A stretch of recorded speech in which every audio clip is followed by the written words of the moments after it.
एक समय की बात है, गोकुल नाम की सोसाइटी में एक परिवार रहने आया। वो लोग उस सोसाइटी में नए नए ही आए थे। उस परिवार में राहुल, सविता और उनका 10 साल का एक बेटा भाविक रहता था। जैसे ही भाविक सोसाइटी के गेट के बाहर तक पहुंचता है, तभी से ही अपने सवाल जवाब शुरू कर देता है। वाह पापा, ये कितनी सुंदर सोसाइटी है। क्या हम इसी सोसाइटी में रहेंगे? हाँ बेटा, हम लोग इसी सोसाइटी में रहेंगे। देखो तो हमारा भाविक कितना खुश नजर आ रहा है। अब तो मेरे यहाँ पर नए नए दोस्त बनेंगे, ना मजा आएगा। हाँ बेटा, बहुत मजा आएगा। चलो अब अंदर चलो। जैसे ही वो लोग सोसाइटी के अंदर कदम रखते हैं, तभी जोर जोर से हवा चलने लगती है और भाविक को कुछ अजीब सा महसूस होने लगता है। मम्मी देखो तो, हमारे आते ही ये कितनी जोरों से हवा चलने लगी है। मुझे कुछ अजीब सा भी लग रहा है। नहीं बेटा, ये बस तुम्हारा वहम होगा। बच्चा समझकर सविता भाविक की बात को नजरअंदाज कर देती है। वो लोग अपने फ्लैट पर पहुंचते हैं। चलो चलो, अब आप दोनों जल्दी से फ्रेश हो जाओ, सोने का समय हो गया है। हाँ, क्योंकि कल मुझे इंटरव्यू के लिए भी जाना है। भाविक, राहुल और सविता कमरे में जाकर सो जाते हैं। ऐसे ही चलते चलते उन्हें 1 महीना बीत जाता है। एक दिन राहुल का बॉस उसे ऑफिस के काम से सूरत जाने को कहता है। ये तो कितनी अच्छी खबर है। मैं ये बात सोसाइटी जाकर सविता और भाविक को बताऊंगा, तो वो दोनों भी बहुत खुश हो जाएंगे। राहुल घर जाकर ये बात सविता और भाविक को बताता है। सविता, ओ सविता, कहाँ हो तुम? तुम्हें एक खुशखबरी देनी है। अरे हाँ, क्या हुआ? इतना क्यों चिल्ला रहे हैं आप? हाँ पापा, क्या हुआ? आप इतने खुश क्यों नजर आ रहे हो? अरे खुश ना हो तो क्या करूं, बात ही ऐसी है। अब आप बताएंगे भी, क्या बात है? मुझे मेरी नौकरी की तरफ से सूरत ले जा रहे हैं। बहुत बड़ा प्रोजेक्ट है। अगर सब अच्छे से हो गया तो क्या पता वहाँ से आने के बाद मेरा इंक्रीमेंट भी हो जाए। अरे वाह, ये तो बहुत अच्छी खबर है। वाह पापा, आप तो सूरत जा रहे हो। मैं भी जाऊंगा। बेटा, मैं तुम्हें अपने साथ नहीं ले जा सकता। और सविता, तुम मेरा सामान पैक कर दो। मुझे आज ही रात 12 बजे तक निकलना है। मैं बस कुछ ही दिनों के लिए जा रहा हूँ। सविता राहुल का सामान पैक कर देती है और राहुल उसे रात 12 बजे सूरत के लिए निकल जाता है। चलो भाविक, अब तुम भी जल्दी से दूध पीकर कमरे में सोने चलो। ठीक है मम्मी। सविता और भाविक अपने कमरे में चले जाते हैं। सविता तो सो जाती है, मगर भाविक को नींद नहीं आती। बहुत तेज बारिश होने लगती है। भाविक बालकनी में जाकर खड़ा हो जाता है और बारिश के मजे लेने लगता है। वाह, कितना सुंदर नजारा है। भाविक की नजर अचानक सामने वाले फ्लैट पर पड़ती है, तो वहाँ एक मोमबत्ती जल रही होती है। ये क्या है? ये सामने से कैसी रोशनी दिखाई दे रही है? ऐसा लग रहा है जैसे कोई मोमबत्ती जली हुई हो। मगर जब से हम यहाँ आए हैं, तब से तो ये फ्लैट बंद पड़ा है। भाविक को फिर अचानक से एक औरत चलती हुई दिखती है। अरे ये औरत कौन है? कहीं यहाँ कोई भूत तो नहीं? मम्मी भूत मम्मी बचाओ, मुझे बचाओ। क्या हुआ बेटा, क्या हुआ? तुम इतना क्यों घबरा रहे हो? मम्मी वो भूत। क्या बोले जा रहे हो तुम? ठीक से बोलो, मुझे कुछ भी समझ में नहीं आ रहा है। मम्मी, मुझे नींद नहीं आ रही थी तो मैं बालकनी में जाकर खड़ा हो गया और बारिश देखने लगा। तभी मैंने सामने के फ्लैट में जलती हुई मोमबत्ती देखी और एक औरत को देखा। नहीं बेटा, ये भूत कुछ नहीं होता। ये तुम्हारे मन का वहम है। नहीं मम्मी, मैं सच कह रहा हूँ। नहीं बेटा, चलो अब सो जाओ, रात बहुत हो रही है। नहीं, मैं आपको लेकर जाता हूँ। अच्छा चलो, दिखाओ कहाँ है भूत। फिर भाविक सविता को बाहर लेकर जाता है। कहाँ है भूत? मुझे तो कहीं कोई नहीं दिख रहा। मम्मी देखो, वहाँ पर देखो, वो सामने वाले फ्लैट में। अरे बेटा, कुछ भी नहीं है वहाँ पर। नहीं मम्मी, मैं झूठ नहीं बोल रहा। अच्छा ठीक है, चलो अब जल्दी कमरे में जाओ और सो जाओ। फिर वो दोनों कमरे में जाकर सो जाते हैं। भाविक, अब तुम्हें डरने की कोई जरूरत नहीं है। मैं तुम्हारे साथ सो रही हूँ ना, अब तुम आराम से सो जाओ। अगली सुबह भाविक सोसाइटी के दूसरे बच्चों से मिलता है। तुम सबके नाम क्या है? मेरा नाम पिंकू है। मेरा नाम सोनू है। और मेरा नाम गोली है। सारे बच्चे मिलकर पूरा दिन खूब मस्ती करते हैं। फिर रात में सारी औरतें सोसाइटी कंपाउंड में बातें करती हैं। तभी सविता रात की बात सारी औरतों को बताती है। दूसरी ओर भाविक और उसके सारे दोस्त लुका छुपी खेल रहे होते हैं। पिंकू गिनती करना शुरू कर देता है। तभी सारे बच्चे इधर उधर छिप जाते हैं, मगर भाविक खेल खेल में अपने फ्लैट के सामने वाले फ्लैट के दरवाजे तक पहुंच जाता है। उसे ये पता नहीं होता कि ये वही फ्लैट है जिसमें कल रात उसने एक औरत को जलती हुई मोमबत्ती के साथ देखा था। अरे ये दरवाजा तो खुला हुआ है और यहाँ तो कितनी सारी लाइटें हैं। चलो अब मैं जल्दी से इस घर में छिप जाता हूँ ताकि मुझे कोई ढूंढ ही ना पाए।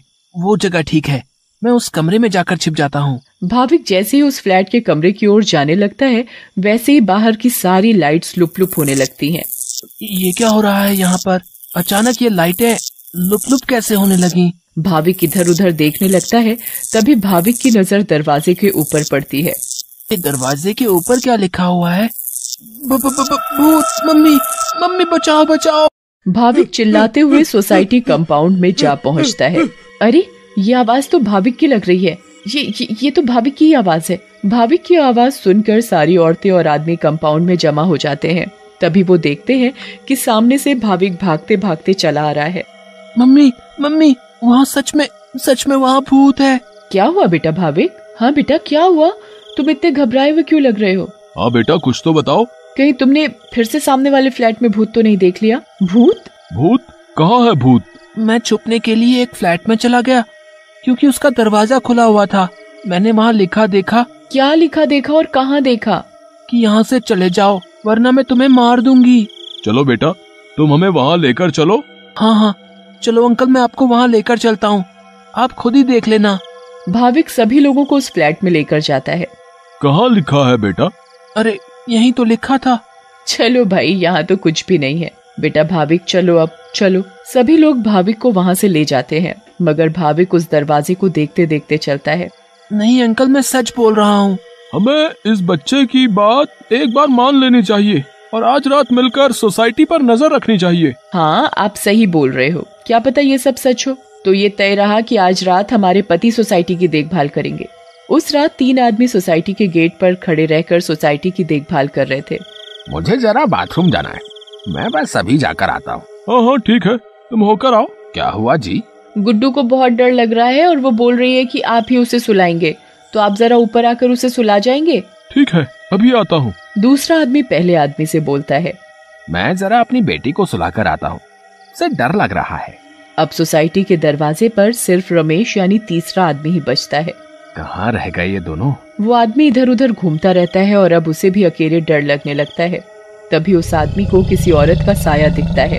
उसके लंबे खुले हुए बाल और पायल की छम छम आवाज। चुड़ैल, बचाओ बचाओ, चुड़ैल।